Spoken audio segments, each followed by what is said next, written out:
We're meeting with Fred Miller and Steve Shuey and Ronnie Friedrich, the three of us. And we're at the job site. So Okay. go from there. Tonight, I hope we'll be able to go through some detail items that Bob Jr. wrote me about.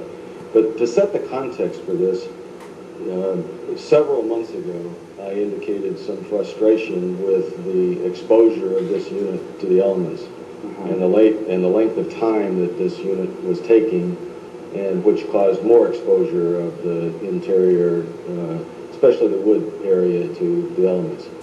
Specifically, I became very intense once the first floor got covered up and the swim spa got placed downstairs. Because at that point in time, I felt that it was time for the basement to quit taking on water. And there have been numerous times, I would say at least 6 times, that I'm personally aware of, that the basement has flooded to the extent to where the spa has flooded. Now, many of these have occurred after some framing below the level of that spa. And there is some framing areas where it's my feeling have been underwater in excess of 60 hours. 2 floods ago, I made the statement to Bob Jr. that if the basement flooded one more time, then I was going to cancel the contract. And my letter occurred after that one more time. And that's the first time that I feel that I've gotten Bob Jr.'s attention that the basement flooding is a serious issue. I mean, he's running the project, and I feel that if I tell him something, then I've told the company something. That's right. Okay? Bob disagrees with me violently, doesn't feel that the things that I have said have happened. My experience with mildew is pretty serious, that lots of attempts to get rid of it don't get rid of it. I'm 99% sure that you killed everything that's visible. I'm extremely uncomfortable with what's behind the drywall. Now let's go back to, I think, a week ago Friday, maybe 2 weeks ago Friday, because I'm losing track of time. But the last flood that caused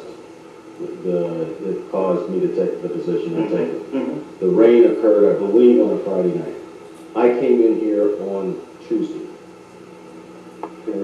Yeah. Okay. I came in here on Tuesday, and this entire floor was wet. And all I'm saying is that I brought this to the attention of the company enough times that I shouldn't have had to worry about it. I guess I'm not sure what my alternatives are. I mean, I don't know how to become comfortable.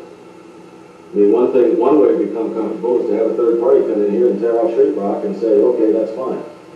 Let's also put this in the context of a contract that was written to be completed on the 15th of February. And I said, no, guys, I don't want to move in before the 1st of March. And so we did a pen and ink change to the 1st of March. And several weeks ago, we had a meeting which said that every Friday I was to get notified if July 24th was going to get missed. I haven't heard a word in 2 weeks. And there's no way in hell July 24th is anywhere close. That's right. No. I think our last conversation is right before the 4th of July, right? The week before the 4th? Yeah, that didn't include a schedule. No. Well, I don't think I did. There wasn't much sense, I guess, in talking schedule at that stage if the house wasn't going to change hands.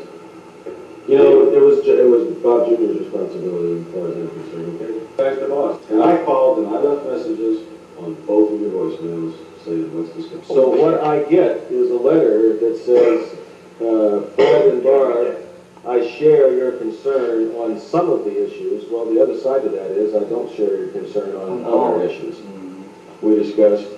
And it also, I get to the end and I say, well, shit, there's no indication at all that he even read the letter I sent him. Well, I know he did. Okay, but I didn't know that until this morning. I got this morning. Oh, wow. Oh, okay. I got this morning. He mailed that out. He did mail it. He also was aware that I was gone. He was also aware of phone numbers that he could leave messages at, and he also told me that he would be attempting to contact me. And I got nothing. I gotta, Not a zip, nothing. I gotta back up. I don't know, I can't speak for Bob on that. And I don't want to damn Bob outside of his presence, but I don't want to deal with him. I don't believe Bob. So how can we proceed? I guess, Assuming that I can work with my spouse, which at the moment is not easy, I can tell you that things are not quiet at home right now. Okay. Because of this house.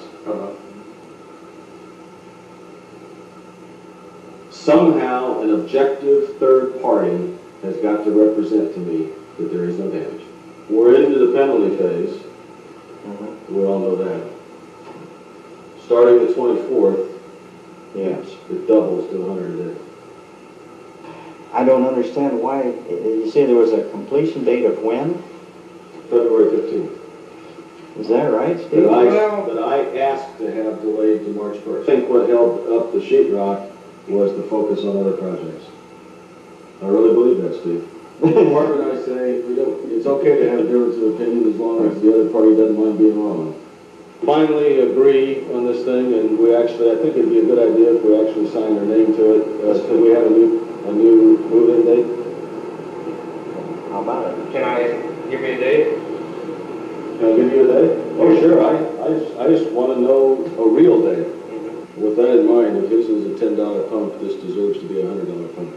Yeah. You got to admit this has had a lot of attention, and we haven't accomplished what we tried to accomplish.